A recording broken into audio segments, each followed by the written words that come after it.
Lethargic Sloth here today, and we are going to be talking about Croatia.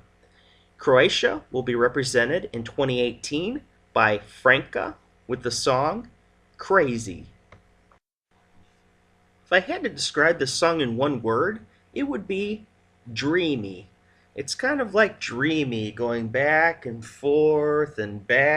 as she's singing. It just goes up and down, up. Yeah, it's really one of those songs that can kind of put you into a trance or in a dreamlike state as you're listening to it and rocking back and forth. Imagine yourself swaying to the music. It's quite pleasant to listen to be honest.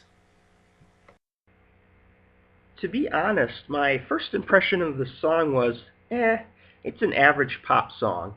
I didn't think very much of it at all, though I didn't dislike it either.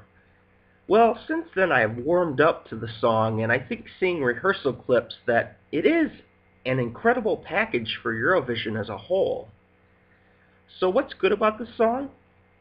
Franka is a very strong singer and performer. You don't need dancers. You don't need a crazy light show. You don't need fireworks and smoke. You just need Franka with the right ambiance, and she will blow you away. She has a fantastic voice and presence about her. She is one of the best female vocalists of the year, in my opinion. The song, as I said, is dreamy and catchy, and the melody can easily get stuck in your head.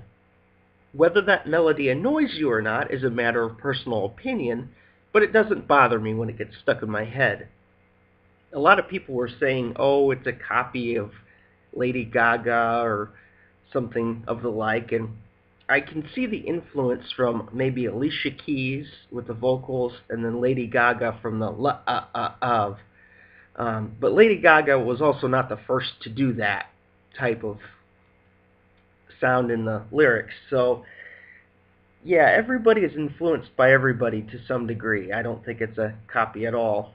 And I do know a little bit about the whole copyright thing, but I'm not even going to touch in that because it's irrelevant. I'm just judging the song for what it is at face value, and I'm not going to get into any copyright stuff.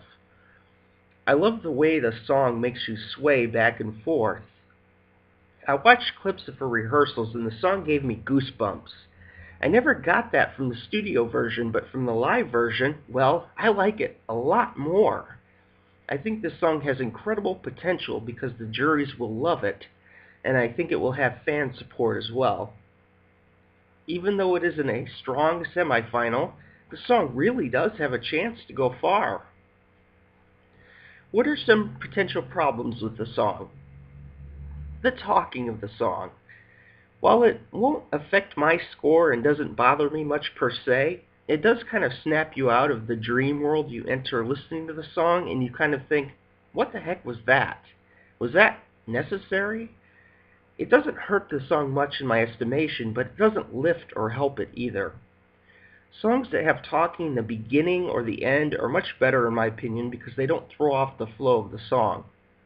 For example, there is a country song that I really love called Waitin' on Joe by Steve Azar. Morgan Freeman is actually there to narrate the song at the beginning of the song and at the end of the song, but then the middle portion, the actual full song, is left intact. I'm not a fan of talking in the middle of a song, but again, it doesn't affect my score much, but to me it's still worth mentioning. Some people might not like it so much. The song is called Crazy, but that's not the feeling I get from the song. Sleepy or dreamy, maybe, in a good way. But when I think of a song like Crazy, I think of Shakira with the song Loca, or Crazy in Spanish. You have a crazy beat and crazy lyrics. Here you have a very different feel. I don't get any sort of crazy feelings from this song, just calculated and precise. So, well, again, it's just something worth mentioning. Franka actually released a video about a week ago called Midnight Session for Crazy. Check that out on her YouTube channel. I actually like that version much better than the Eurovision version. I love the way the guitars and cello really bring this song to life.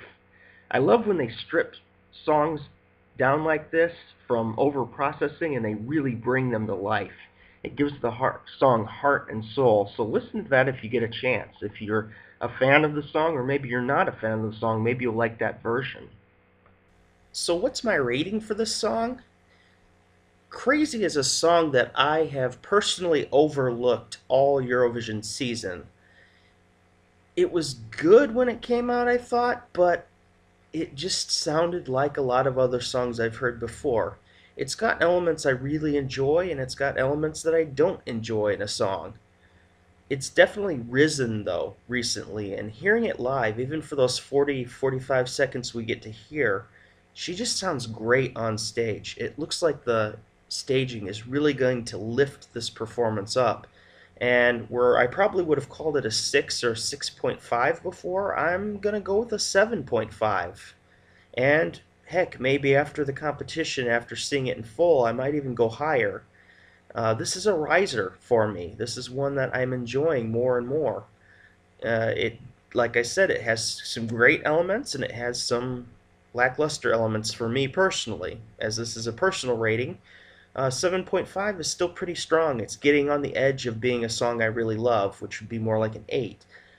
But it's getting there, and that just proves it can go up and up. And if it qualifies for the finals, hey, you never know how high it can get. So for me, it's a 7.5. Is Croatia a contender or a pretender? I think overall, I have to call this song a pretender. I don't believe it's going to win Eurovision 2018. However, I think it has a pretty good shot to qualify, and I'll explain why. It's a very radio-friendly song. It sounds like something we'd have here in the United States that would be popular, and playing right now on the radio, it could do very well. I think the jury is going to take to it because of that friendliness, and I think it's going to have quite a few fans as well voting for it. So this is going to be such a tight race. I could see 8th place through like 17th place being separated by only a couple points. And this is the type of song that's going to balance out very evenly between those points. It could shoot up past some of the other songs that maybe aren't as radio friendly, that are going to get support from both the jury and the fan votes. So this could easily sneak in, get into the finals, and it would be well earned if it did, because it just has more appeal than some of the other songs. Yeah, you can call it generic or you can call it boring pop if you want, but the fact is it has a lot of appeal. So I think it has a very good shot at qualifying for the finals. I will not write it off for qualification. But as far as winning the competition, I think we have some songs that are so far cemented up there as potential winners that this song is just a little too far behind to call a dark horse. But if I were to say, a dark horse would definitely be the word I would use. A dark, dark, dark, dark horse. But qualification? Sure. It's quite possible. We'll have to see when Eurovision happens here soon. Since their return at Eurovision 2016, Croatia's been consistently great. I really enjoyed Lighthouse with Nina Kralic in 2016. That was an insanely good song. When it got to the Eurovision Song Contest, the staging was pretty bad, and we still remember the crazy lighthouse dress. That wasn't so good, but the song itself is still one of my favorites from that year. I had it in my top 10. And then her mentor, Jaques Houdek, last year, who at first I had kind of a lukewarm response to that song, and then I was thinking to myself, oh, this could really kick some butt on the Eurovision stage once it went live. It was pretty mysterious up until the point that I saw the rehearsals, and he blew me away.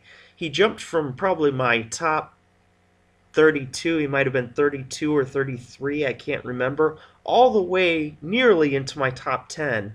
And when I made my prediction video, I predicted that he would surprise everybody and qualify for the finals.